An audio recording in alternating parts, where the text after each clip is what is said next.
Friends, Americans are facing a massive crisis in earth care. The stark reality is that we've all been witnessing the decimation of multiple government land management agencies, like the National Park Service or U.S. Fish and Wildlife, among many others.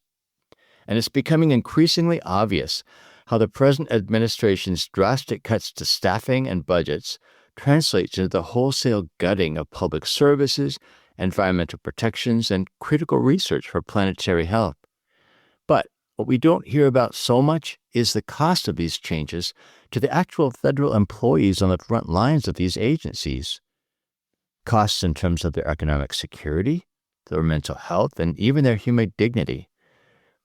In this episode of the Earthkeepers podcast, we'll be talking to Mark, an old friend of mine who's worked for many years for the U.S. Forest Service. He understands these costs from experience and has the courage to speak truth from an insider's perspective. Listen into our conversation, but also be sure to keep listening afterwards for some practical reflections about actions we might take in response.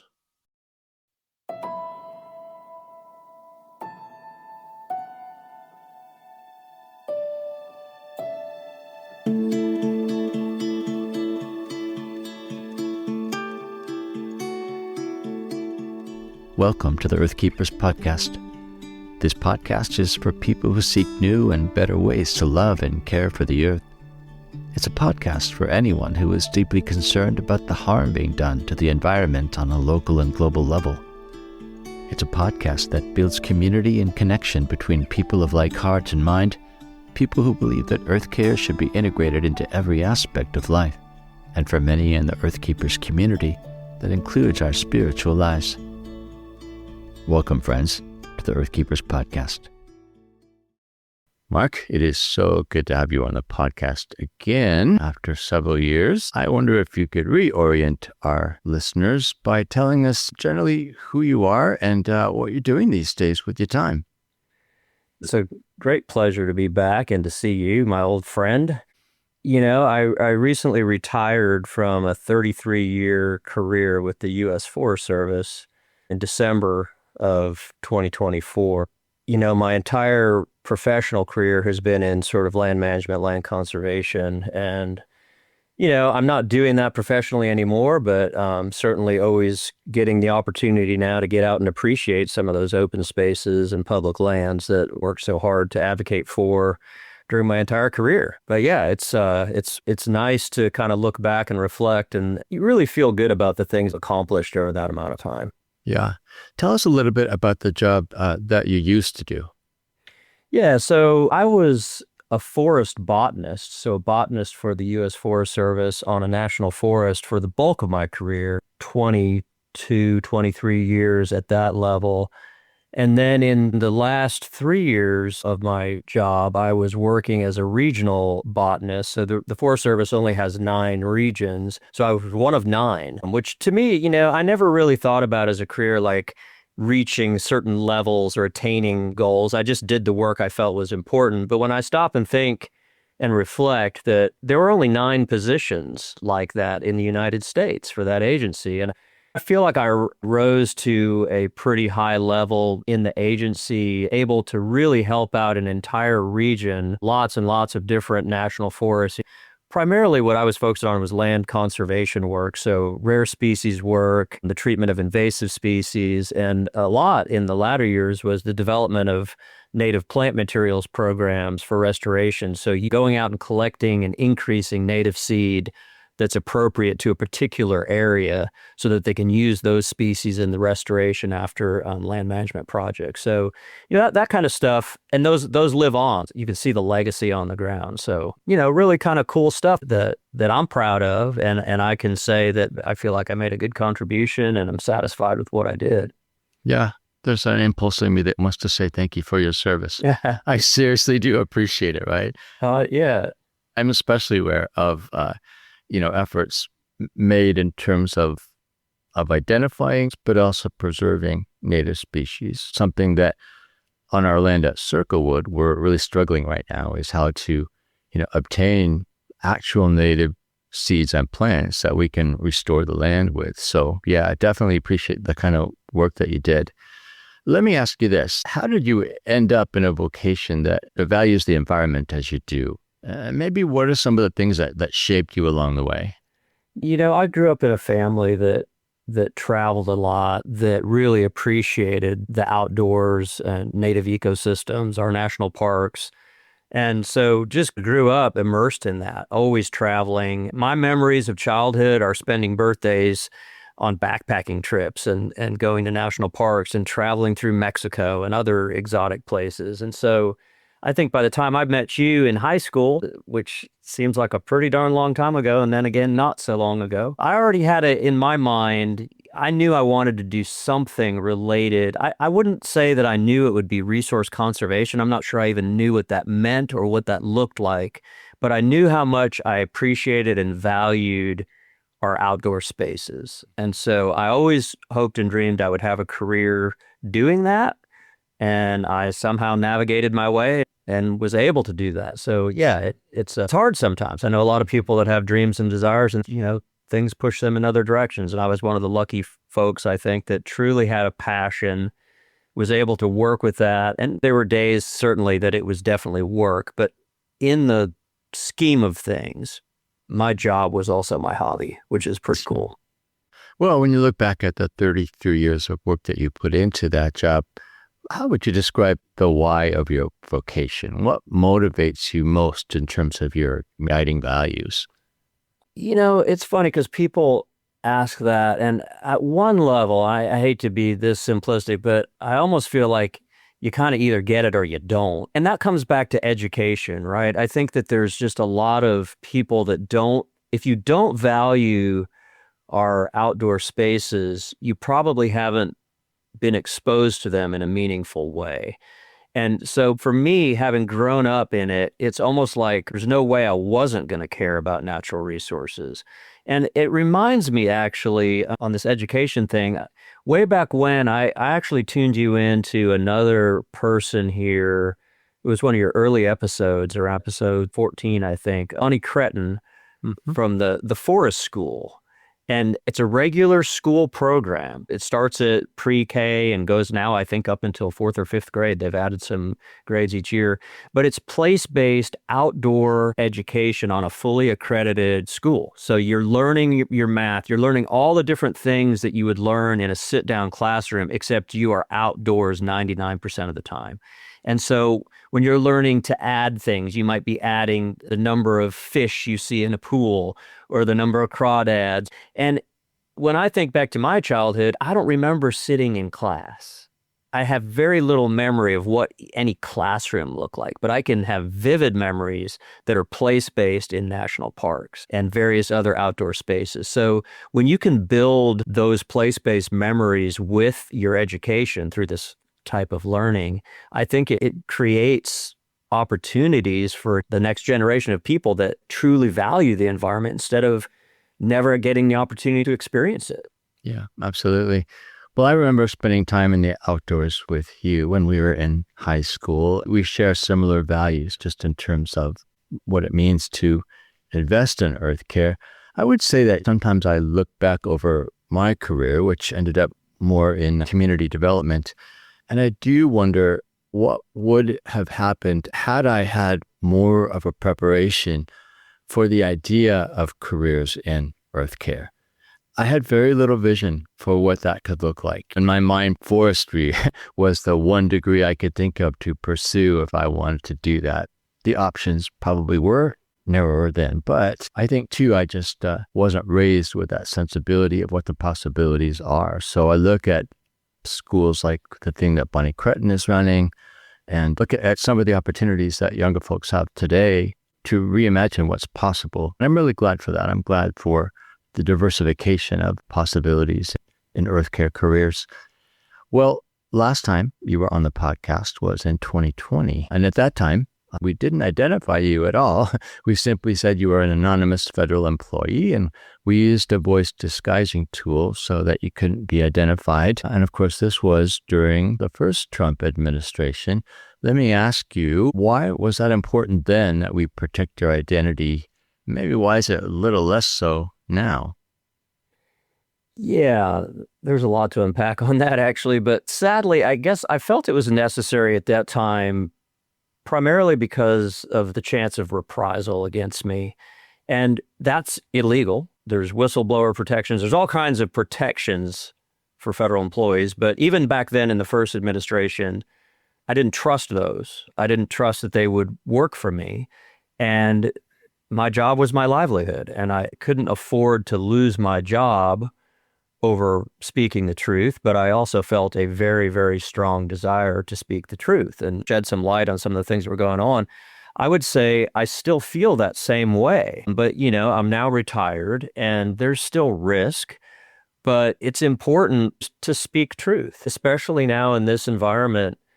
The first Trump administration was fairly chaotic, but largely because there wasn't necessarily a coordinated plan. I feel like he sort of ran and maybe was surprised he won and then threw together all these people. And so at times he had some adults in the room. They were often removed relatively quickly after he realized they weren't supportive of his ideals. But this time around, they had systematically set up the stage where anything that would get in the way of this administration was simply dismantled. Everything from our courts to the agencies, the ground has been laid bare.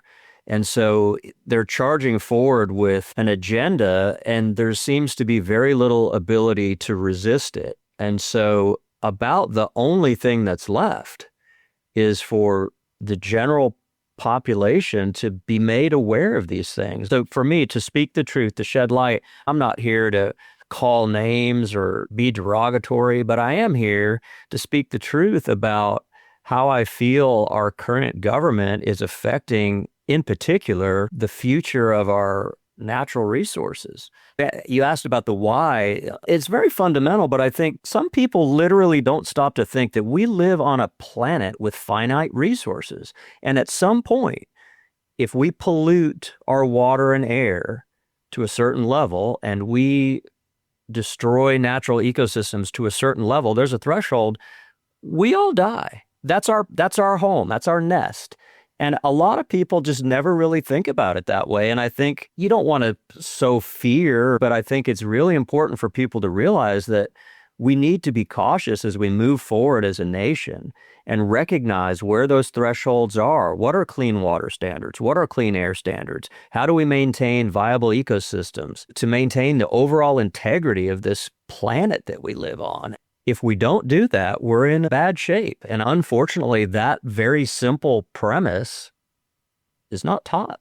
There's a lot of people that simply just are unaware of that, or they're willing to turn their head the other way and not consider the ramifications of it. And I think that's really dangerous. When you think about changes that have been made recently, especially in terms of natural resources and earth care in general, what are some of the issues that concern you, not just present, but issues that you're anticipating? One of the biggest things is just the absolute dismantling of environmental regulations. Starting in the 1970s with the National Environmental Policy Act, that was sort of the awakening in the U.S. of what I was just talking about, that, wow, we need to have some standards on how we move forward with resources and clean air and clean water in our country. And so a lot of those laws have been on the books since the 70s. There's been changes. And now there seems to be a wholesale removal where they're just simply taking away those regulations. If you have an area with bad air quality and it can take a long time to clean that up, but you can turn it back into a bad situation very quickly. And I fear that right now, it's going to be really hard to recover from what's happening because it's being done in such a wholesale way right now. And it's a dual-edged sword in the sense that they're doing away with the regulations while simultaneously crippling the land management agencies by reducing their forces so they don't even have the people or the staff to carry out the core function. I did work for 33 years for the same agency. So that spanned numerous administrations of different political parties, right? And certainly, without a doubt, 100%, there are differences in the government when you have a Republican versus a Democratic president or administration. And in general, when we had Republican administrations, we would see a focus on resource extraction. And under the Democratic ones, it was more about these mandates to protect. And the answer is somewhere in the middle of those, right? It's a balance. So there was always a fluctuation in how things happened, but it was done through political appointees. So you get a different person in charge of your agency, and then funding. So again, we would get more funding in the Forest Service to do resource extraction during a Republican administration.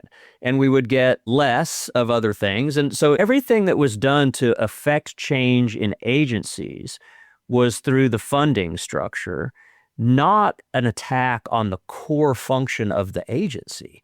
And what has happened this time is they've gone in and simply said, for example, the land management agencies are primarily geared right now at unleashing America's energy potential, which is insane if you're the National Park Service, who has always had a core mission of protecting these areas that were designated for some specific feature, some natural feature, or the Forest Service that with our land management practices that went on.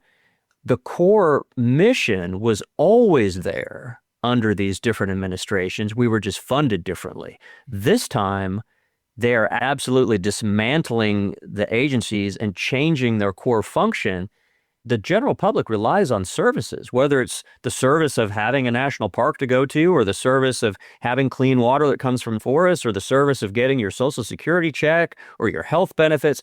If you're going to change the core function of an agency every 4 years, we fail. Period. Those agencies have always been sustainable throughout the different political climates. And I think the fundamental change that's happening right now that really scares me more than anything is coming in and simply saying that every federal agency now must be 100% dedicated to implementing this particular administration's agenda. Because again, if you do that every 4 years, you're never going to have an agency that has any identity at all. And I don't think the general public wants that. I don't think people that voted for Trump want that, but they don't understand that. Nobody's ever told them that before. To me, that's the huge danger right now. We're setting a precedent that everything is going to change every 4 years. You can't exist that way. Now, you made note that there are, say, environmental cleanup projects or investments in natural resources that take time and are easy to undo. I'm wondering if you think about the changes that are happening on a systemic level with the land management agencies, do we face that same dynamic? There are people who are holding their breath and saying, all right, we just got 3.5 more years, we'll get through it, and then we'll go back to normal. How easy is back to normal given the severe cuts and gutting of these land management agencies? It's funny that you ask it that way, because I had told a couple of people, it's the old nursery rhyme about Humpty Dumpty sat on the wall. He had a great fall, and all the king's horses and all the king's men couldn't put Humpty together again, right? Humpty done dumptied. The problem is that with the things that are happening right now, the agencies being crippled and being cut down to these skeleton, if that, levels of staffing. If you had 4 Democratic administrations consecutively coming up after this, I don't think you'd be back to the level of resource protections that we had, because it's not going to be easy to rebuild. The cost of trying to reestablish staffing levels, the cost of the restoration projects that will need to be done are going to be unattainable for a long time. And there were limitations on the size of an area you could clear cut, for example, in the Forest Service. And anything beyond that acreage required all kinds of special circumstances. Well, now you can do 4 to 5 to 10 times that amount. And because of that, you're putting sediment in creeks and causing all this problem. How do you fix that? It's not, well, this term's over, so now we get another one, someone else that thinks differently, we can bring everything back. I think that there is real damage being done right now that is going to have a legacy for decades. And do you think that we'd be able to hire back to normal staffing levels at some point, or is that also a challenge that's maybe insurmountable? I think it's a challenge. I worked in the government for 33 years. There's plenty of efficiencies and things that the agency could do better. And some of it was staffing. I worked in offices that I felt were very overstaffed for the tasks that we were doing. But, the way it went about, someone took a sledgehammer to a wine glass instead of trying to delicately clean the sides to make it better. So I think it's going to take a long time to figure out like what is the required staffing. If it is smaller in some areas, but it can become efficient, that's a win. I mean, let's try to look on the positive side. Hopefully we can get some wins out of this. The notion of government efficiency was a good one. I would advocate for better government efficiency. I just would never do it the way that Elon Musk came in and tried to do it because he has no earthly idea how government works.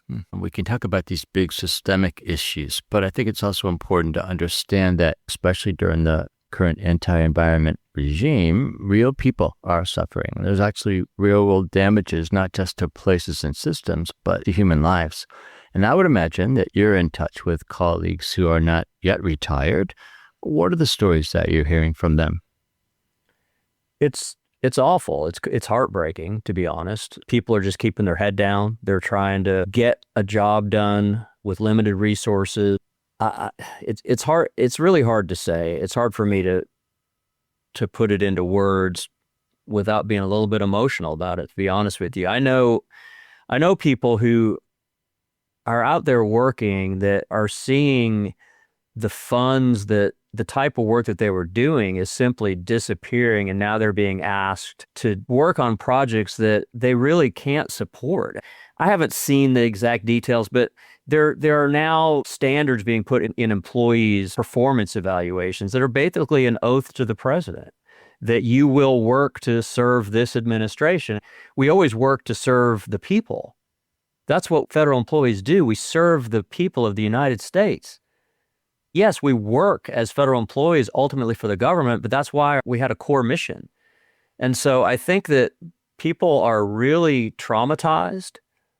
They're heartbroken. They would like to leave, but it's their welfare. It's the money that's paying their bills. And sadly, I know people that lost their jobs. Most federal agencies have at least a year, sometimes 2 years after you're hired, where you can be fired for poor performance. But that rarely happens because a good supervisor works with that employee, assuming they selected a good employee in the first place. You work with them to get them up to speed on what the actual tasks of that job are. That's the training period. I know personal stories of people who were 1 day away from that 1 year threshold. A supervisor was called and told, you need to call that employee by Sunday night, 5 p.m. because on Monday they will have reached their year. So it had nothing to do with performance. It had everything to do with statistics. How many people can we get off the books? So you can only imagine what it's like working in that climate. I put in my time. I feel good about what I did. I'm happy with my contribution. I was ready to retire. But if there's one thing I take personally, it's the way these employees are being treated, because they deserve so much better than that. Well, most listeners to this podcast are rightfully angered by the situation, but there, I think, is something ineffectual and even unhealthy if all we do is post angry memes on social media. So I wonder if we could get a little bit more practical. I want to ask you, what do you think real resistance might look like when it comes to pushing back against the anti-Earth agenda that the government seems to be pursuing? I agree. The memes and the negativity on social media is toxic, and it just further divides, right? You're not going to convince either side by doing that. It just gets people angrier and angrier. There's a real need for, what we're doing right now, right? I mean, having an honest conversation about recognizing problems and coming up with solutions. It's like I said with government efficiency. I think there's room for change. We need a forum where people can hear the types of things we're talking about, just to be made aware of finite resources we face and what a trade-off looks like. For a major corporation, for example, if you're going to reduce all the emission standards, I saw recently that there were 4 forever chemicals that can cause cancer, and they just simply did away with the restrictions on those. So if you're one of a few companies that was dumping pollutants out into the environment, you now can do more polluting than you used to. So for them, CEOs of a company, they're going to make a little bit more money. So what I would love for the public to understand is if that company is already making a lot of money, is it fair for them to make a little bit less to have the trade-off of always having clean water or clean air? And I think the answer is undeniably yes. But unless you put it in terms of that in front of people, they don't know that. I would encourage people to try to bring these topics up in a non-combative way. It's hard. I live in an area where I am surrounded. It's a very, very red state and red county and red town. So I'm surrounded by people who have very different values than I do. A quick example, I used to give presentations at a local community college about the impacts of invasive species. And I would go in there and I love it. I love having the dialogue. And I'd see a bunch of these college students and it's in the morning and most of them are sitting there with a cup of coffee and they're tapping their pencil and not really paying attention. And so the first thing I would say, I'd put up a slide, say, hey, today we're going to talk about invasive species. And my first question to you is, why should you care? And heads would pop up and they'd look at me and there'd always be some guy says, well, I don't care. Why are you even here? And I love it, right? And then I'd say, well, what are the sort of things you do care about? I said, do you like to hunt and do you like to fish? Well, of course I do. I said, okay, so you have a favorite spot you like to go to, right? Yeah, down on the riverbank. And I said, what if one day you went out there and there was this nasty spiny plant that blocked your access to your favorite spot? Would you care about that? It's like, well, yeah, man, I don't want that. And so next thing you know, we're talking about invasive species management. And I've got the attention of someone who at first didn't care. And so I think for every issue that's out there, you find a way to find that common denominator, that common ground, and then you have a good conversation about it. There can be some disagreement, but usually by the end of those classes, I had these kids wanting to go out and get busy doing work.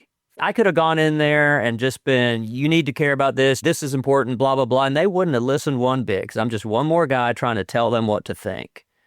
And so provide an opportunity for people to use their brain. I think it's something that we could use a lot more of it in this country. People using their own brain for their own critical thinking. You don't have to be college educated. Everybody has the capacity to evaluate a situation put in front of them, but we've become a country that simply consumes spoon-fed information. And people are indoctrinated with things, and so they just spout that same information out without thinking about it. So the challenge for people is find a way to break that down and pose it more as a question and get people thinking.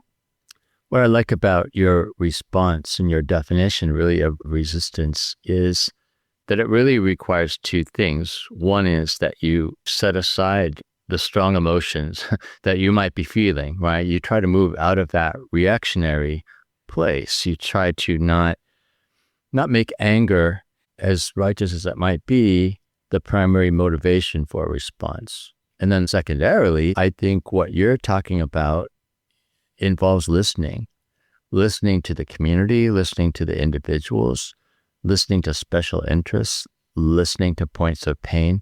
Once that listening happens, I think then an actual conversation that might even be persuasive can happen.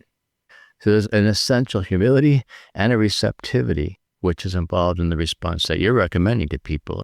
Yeah, I think 100%. If you're going to put something out in a public forum, whether it's on social media or doing a podcast or public speaking somewhere, find a way to do it in a way that's non-threatening, first and foremost, because then you might get some people listening. And if you can change one mind, get one person thinking differently than they were, then that person might go and affect that same kind of conversations.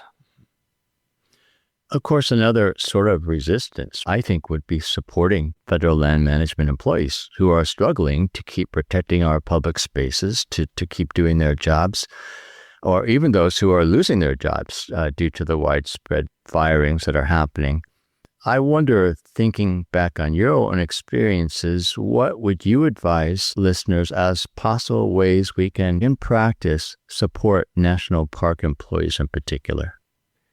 The national parks, they're such a critical component, I think, of our infrastructure in this country. And people think of infrastructure as our highways and electrical wires and high-speed internet, but the national parks are part of our natural ecosystem infrastructure that's keeping species and whole ecosystems alive.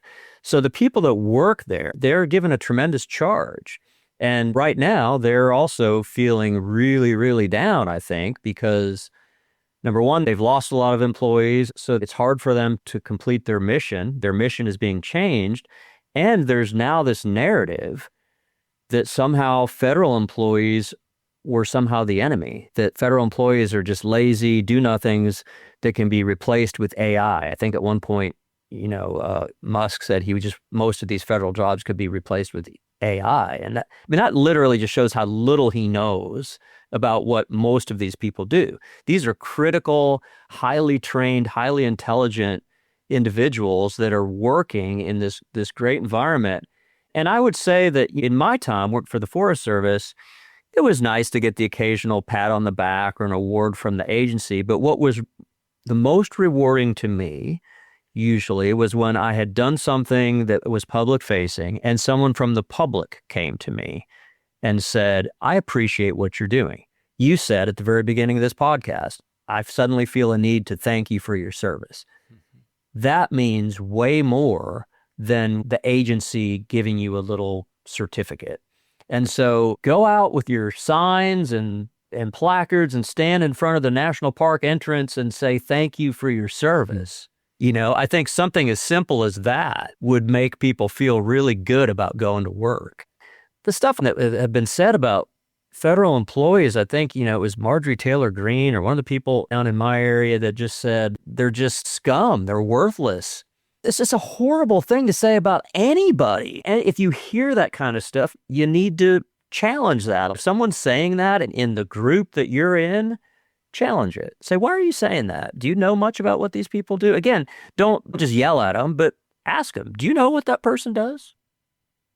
Have you ever thought about what it would be like, what it takes to manage the national parks? Have you ever gone to a national park? Did you enjoy it? Did you have a good time there? Well, if you did, why do you suppose that nice trail was there? Who maintains that? Who provided the information for you?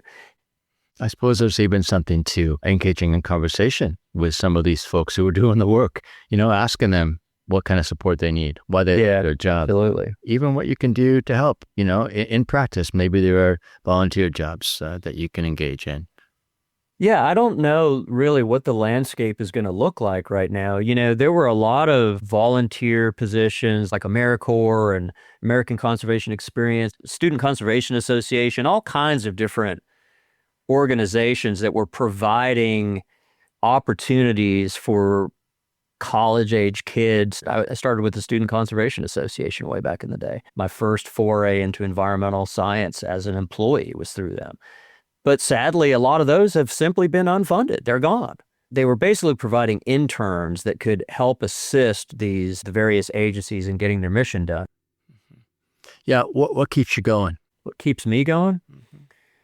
I have a lifelong passion for all this kind of stuff. The bulk of my adult life was working, and it's still being able to get out and enjoy and traveling. And now I'm focused more on the enjoyment and traveling side of it. But I'll never lose the passion for advocating for the preservation and conservation of our open spaces, whether it's just a greenway park or a national park and everything in between.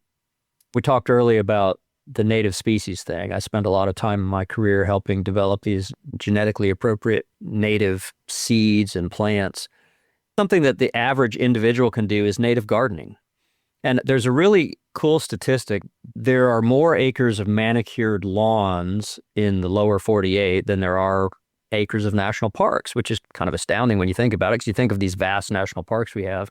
But we have more acres in this country of lawns. And so if everybody planted just a little corner of their lawn with species native to their area, you could have this network of native plantings all across the United States that would exceed perhaps the acreage of our national parks, which is super powerful. What can I do around my area that furthers the cause of benefiting pollinators and creating good habitat for birds? We all can do things. And I think it's really important, again, just that, people get, to me, if there was one answer to every question you might ask me, I could probably answer it in the terms of education. We have some educators in this country that are phenomenal, dedicated from pre-K all the way up through college, and yet our educational system, I think in some ways we've failed. And I think we need to do better at recognizing, maybe it's a timing thing. Maybe it wasn't as important to worry about these things 20 years ago as it is now. I mean, the environment and climate change and all these things, we're kind of at these critical levels right now. And it's all the more reason to be teaching these things, which is why it's sort of devastating that these things are being intentionally taken out of curricula all over the United States right now. That's a real danger, and I think we need to do better. And so everybody has the opportunity. You don't have to be a teacher to educate. We all can do it through our conversations, and I think we all need to speak the truth and to educate where we can. So there's a lot to think about and feel about from our conversation with Mark today. And while we might be feeling sad or angry about some of the topics that came up, we probably also need to see if we can translate those feelings into motivation to actually respond in some way. Now, I get it. In the face of such massive problems, it's hard to find anything like hope. In fact, it's way easier to feel resigned and numb. Because realistically, how can we hope to stand against this tide of destruction that we're witnessing? Well, let me urge you to keep an open mind and allow me to share some possible action points from this conversation that you might consider. And let me say first, the problem really is too big for any one person or community to solve. But one thing we say a lot in this podcast is, our job is not to solve the big problems, but to simply do what we know is right, whether or not we know the outcome of our actions. In fact, that's how Earthkeepers define hope, not as unrealistic expectations or forced optimism. Rather, hope is resisting despair by each of us acting out of our unique abilities and resources, and by doing what we know to be the right thing. So, what could that mean in light of today's conversation with Mark? At the very least, I think we need to remember the humanity of federal employees, those who may have lost their jobs, or those still employed but who are struggling to hold things together in a gutted system.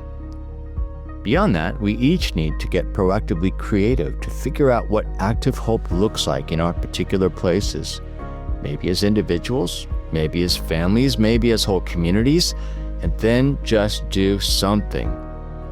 Maybe, to recall Mark's words, it literally means demonstrating at national parks with signs proclaiming your appreciation of the faithful workers who continue to care for public land. Or maybe it's something quieter if that's more your style. Why not tell federal employees through a spoken word or a written note that you stand with them and that you recognize their hard work under difficult circumstances? And what about the possibility of volunteering? Public lands belong to the people, and we have every right to feel responsible for them. So why not make some calls and find out how you could be part of caring for urban parks, beaches, or mountain trails? And of course, such things can be more fun and impactful when they're done alongside friends or neighbors or coworkers. So maybe doing the right thing for you might just mean mobilizing and organizing in your community. Now, the point of all this, of course, is that there are always ways to act for the good of our places and to live out the fundamental human calling to be Earthkeepers. It just takes creative thinking and determination to take action. So, I'll leave you with a question. In light of our conversation today, what might active hope look like for you in the coming weeks?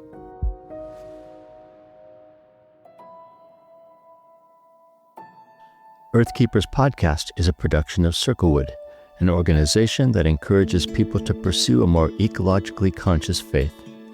Our executive producer is James Amidon, and our sound engineer is Dave Olfers. Jesselyn Gentry is our communications manager, and Forrest Reed is the composer of our original music. I am Forrest Inslee, your podcast host, and I'm grateful for the time you've spent listening to this episode. If you know someone who would appreciate hearing this podcast conversation, it would be great if you could send them a link. In any case, I hope you'll join us again for our next episode of the Earthkeepers Podcast.